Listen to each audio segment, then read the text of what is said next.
المكتب التعاوني للدعوة والإرشاد وتوعية الجاليات بمحافظة بدر।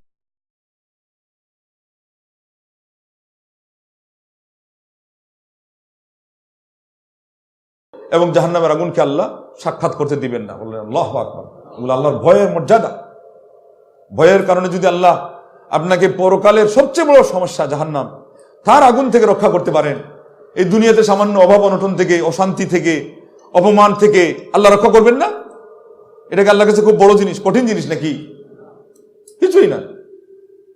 ওয়া মান ইয়াত্তাকিল্লাহ ইয়াজআল লাহু মাখরাজা, যে আল্লাহকে ভয় করে আল্লাহ তার ব্যবস্থা করে দেন।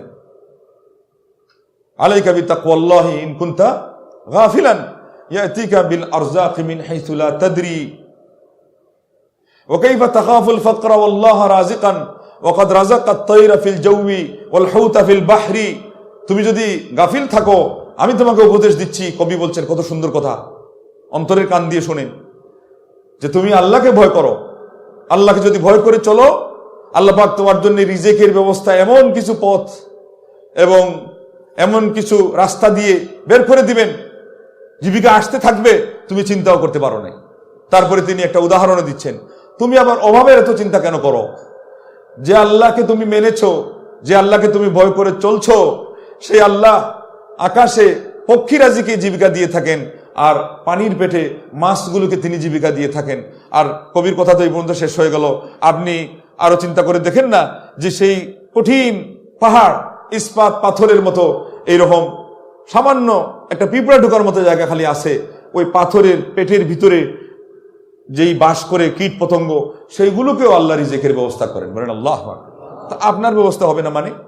এটা তো আমাদের দুর্বলতা, আমাদের ওই যে ভক্তি আস্থার দুর্বলতা। সূরা আনকাবুত ৬০ নম্বর আয়াত বের করে পড়তে পারেন, পড়লে দেখবেন সেখানে কি চমক আল্লাহ রাব্বুল আলামিন রেখে দিয়েছেন। এবং ইমাম ইবনে কাসির রাহিমাহুল্লাহ সেখানে একটা বড় তথ্যের কথা উল্লেখ করেছেন। আজকে তো আমরা বিজ্ঞানের ওই ক্যামেরা দিয়ে কি তথ্য তারা আবিষ্কার করলো সেটা পড়ি, তাই নাকি? বড় বড় ইমামরা বহুদিন আগে, যেখানে কোনো ক্যামেরা ছিল না, এমন কিছু তথ্য উদ্ঘাটন করে আমাদেরকে জানিয়েছেন, শুনলে আপনাকে অবাক হতে হবে। এবং আল্লাহর কুদরত সম্পর্কে আপনি এত বেশি আরো ভক্তি শ্রদ্ধায় আপনার অন্তরকে সমৃদ্ধ করতে পারবেন, যেগুলো বর্ণনা শেষ নাই, বর্ণনা করে ইয়ত্তা পাওয়া যাবে না। তিনি কি বলেছেন জানেন? বলেছেন একটা বাস্তব ঘটনা। কাউয়া, এবার তো আর কারো অজানা নাই, কাউয়া চিনেন তো? কালার কি খুব ফর্সা নাকি, না শ্যামলা? মানে কালার চেয়ে আরো কালা। আর মানুষ যদি কারো উপরে রাগ করে, আর তার চামড়া যদি একটু কাউয়ার সাথে মিল থাকে, তো বলবে যে এর কি আল্লাহ এমনি কাউয়া বানাইছে, ও বেটার অন্তর আরো কালা, এই জন্য ওর চেহারাটাও, রংটাও আল্লাহ কালা করছে। মানে কাউয়াকে নিয়ে এরকম কথা আছে না নাই?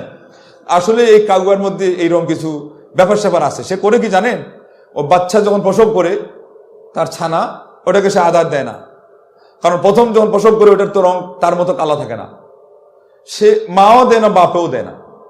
সে তার ওই বাসার মধ্যে বসে থাকে, দুইটা ঠুট এইভাবে মেলে।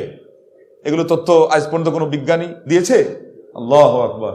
আমাদের আলেমরা আল্লাহর কুদরত অন্বেষা করতে গিয়ে, আল্লাহর পরিচিতি সম্পর্কে আরো গভীর জ্ঞান লাভ করতে গিয়ে, আল্লাহর কালামের তাফসির, এবং সেই আয়াত আমি পরে বলবো, এই আয়াতে আল্লাহ কি বলেছেন, যে আল্লাহ এই শব্দ কেন প্রয়োগ করলেন, এইভাবে কেন উপস্থাপন করলেন, তাইলে এই জিনিসটার একটা বাস্তবতা আমি খুঁজে বের করি, আমার ইমান তাজা হবে। তারা এগুলো বের করেছেন।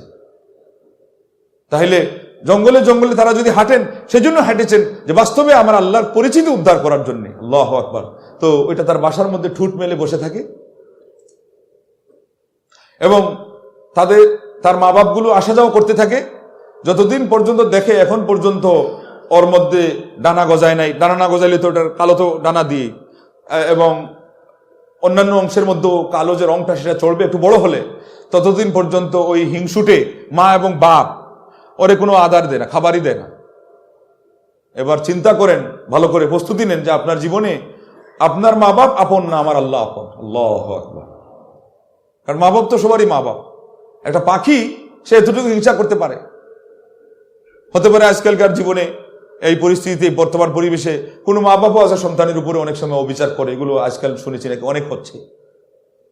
তাহলে সেই আল্লাহকে কেমনে ভুলবেন?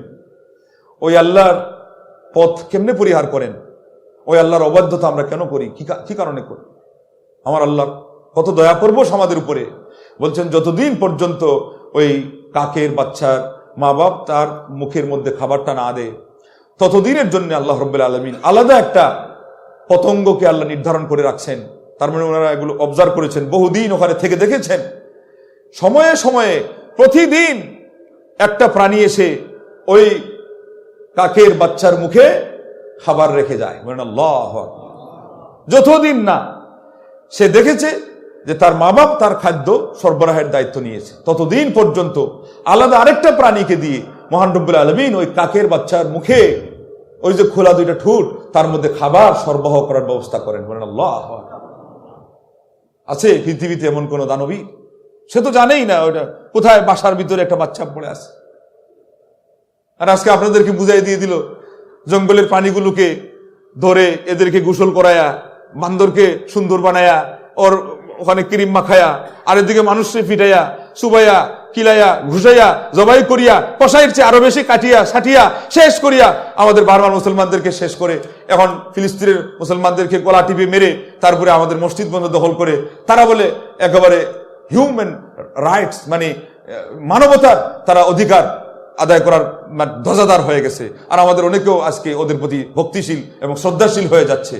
আর করবেন না এইসব কাজ, করছেন তো অনেকে করছেন, অনেকে ভক্তি শ্রদ্ধা নিয়ে ওদেরকে এমন ভাবে দেখেন যে মুসলমানদের মধ্যে মানবতা বলে নাই।